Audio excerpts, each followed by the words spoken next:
While it's undoubtedly groundbreaking, the nuclear framework deal that has been reached between the West and Iran is also controversial due to the safety concerns Iran's nuclear ambitions may potentially introduce into world relations.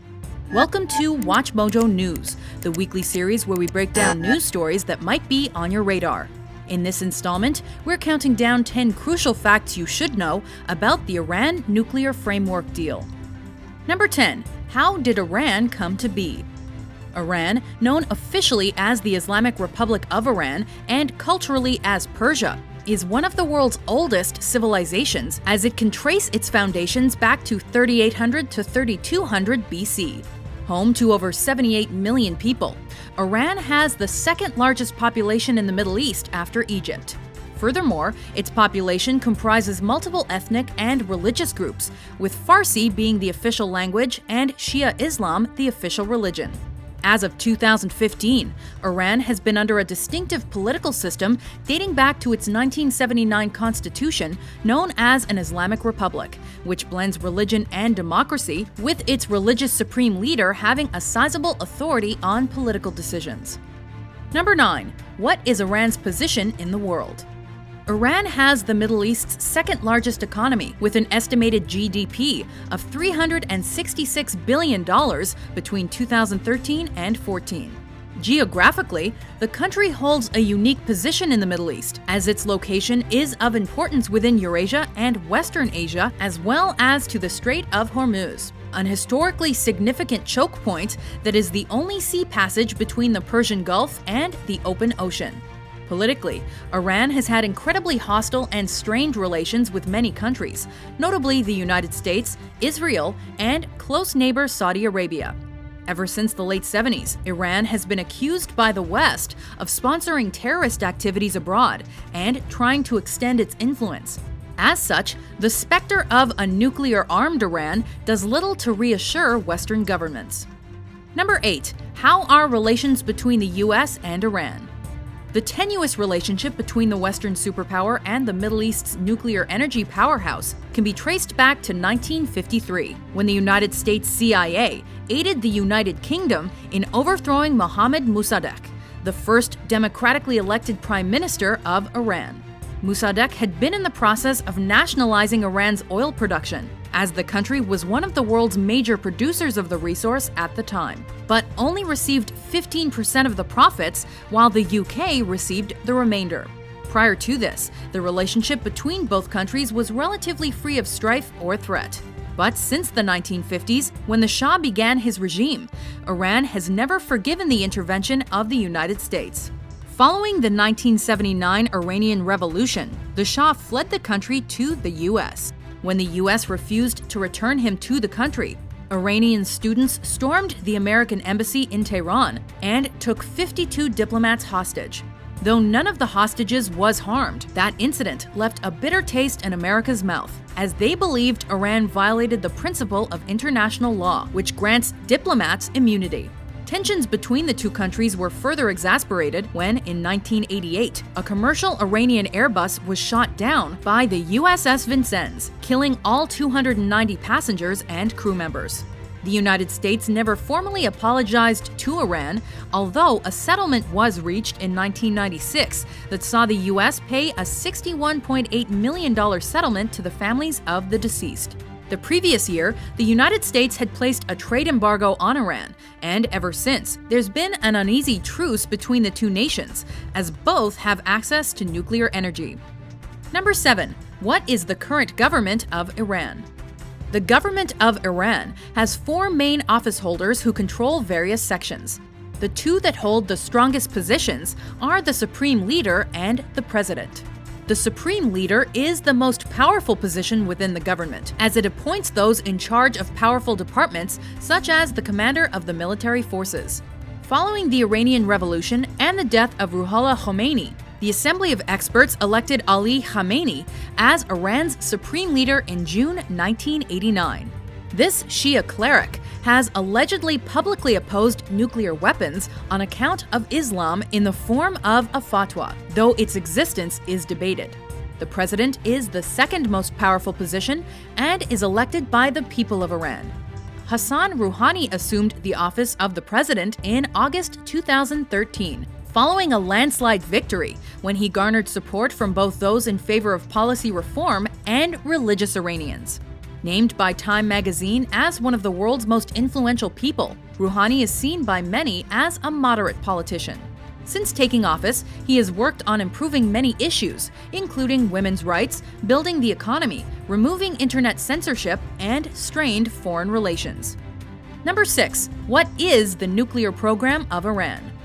The U.S. helped launch Iran's nuclear program in the 1950s within another program called Atoms for Peace. This American program saw previously secretive nuclear information and technology become accessible to different civilians and countries. Following the Iranian Revolution in 1979 and the subsequent overthrowing of the Shah, Iran's nuclear program evolved to include uranium enrichment plants, uranium mines, and processing facilities, all of which Iran has stated are solely for peaceful purposes such as electricity and medical isotopes. In fact, Iran plans to ramp up production of electricity through nuclear facilities by 2025 in order to meet its ever-increasing demand. Number 5. What is the Iran Nuclear Deal Framework? The Iran Nuclear Deal Framework was reached in Lausanne, Switzerland in late March and early April 2015, following high-powered negotiations. Attended by the foreign ministers of the United States, the United Kingdom, Russia, Germany, France, China, the European Union, and Iran. These talks centered on Iran's continually controversial nuclear activities. At the end of the discussions, an announcement outlined that all participating nations had reached an agreement regarding a framework, and that all final decisions have to be made by June 30, 2015. The outlined deal touched on various hot-button issues, such as the reduction of Iran's nuclear facilities and production, the removal of economic sanctions against Iran, and the enhanced and unprecedented investigations of Iran's nuclear facilities, all while Iran denies intentions that it's attempting to build a nuclear weapon. Number 4. Who opposes the deal framework? This deal would pose a grave danger to the region and to the world, and would threaten the very survival of the State of Israel. One of the fiercest opponents of the nuclear framework deal is nuclear power Israel. Its leadership has perennially threatened unilateral strikes on Iran, despite the fact that Iran is home to a large Jewish community. Either way, Israel sees the concessions granted by the West as dangerous, and as such is requesting tougher demands, such as the end of Iran's research and development of advanced centrifuges, and unlimited anywhere, anytime inspections by international monitors. Conservative hardliners in the United States are also wary of the terms, and as such are pressing for a vote in Congress on the nuclear agreement. If the vote passes, it would prevent President Barack Obama from stopping sanctions on Iran for the duration of a congressional review. And if it receives enough votes, the bill could also override a possible veto by Obama. Number 3. How would the deal benefit Iran? For the first time in recent memory, it seems as though Iran's conservative hardliners are out of step with the government. Senior officials, lawmakers, and even Iran's military, the Revolutionary Guard, have praised the nuclear framework deal and the government of President Rouhani. The deal would benefit Iran by removing American and European sanctions and help thaw the country's decades-long isolation from the West, which has led to political tensions and a badly injured Iranian economy. Number 2. How would the deal benefit the world? The benefits of a greater Iranian transparency would be immeasurable to the world, with the framework deal outlining the varied steps that Iran must take in order to have Western sanctions removed. The deal would also give the IAEA, the International Atomic Energy Agency, unprecedented access to Iran's nuclear facilities, and would put it in charge of verifying Iran's nuclear commitments. These would mainly be Iran scaling back their nuclear enrichment programs and not building further enrichment facilities. Furthermore, Iran has accepted to turn Fordow, an underground uranium enrichment facility, into a center for scientific research. Number 1. Will Iran follow through on the framework agreement? Following the announcement of the nuclear deal framework, the United States and Iran published separate fact sheets outlining the details of the agreement, and with different emphases on certain aspects. Yet some have questioned the viability of such a deal, while Iran has stated that sanctions would be removed as soon as the agreement is officially signed. The U.S. has stated the opposite, that sanction removal would occur in phases and only after verification that Iran has fulfilled its commitments.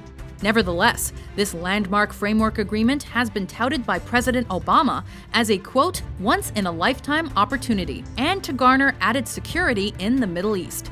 This framework gives Iran the opportunity to verify that its program is in fact peaceful. However, as June 30th, 2015 was the deadline for such decisions, the commitments made by all parties were not yet enshrined. Did these facts surprise you? To vote for which news story is covered next, head over to WatchMojo.com/suggest and be sure to hit that subscribe button for more newsworthy top 10s published every week.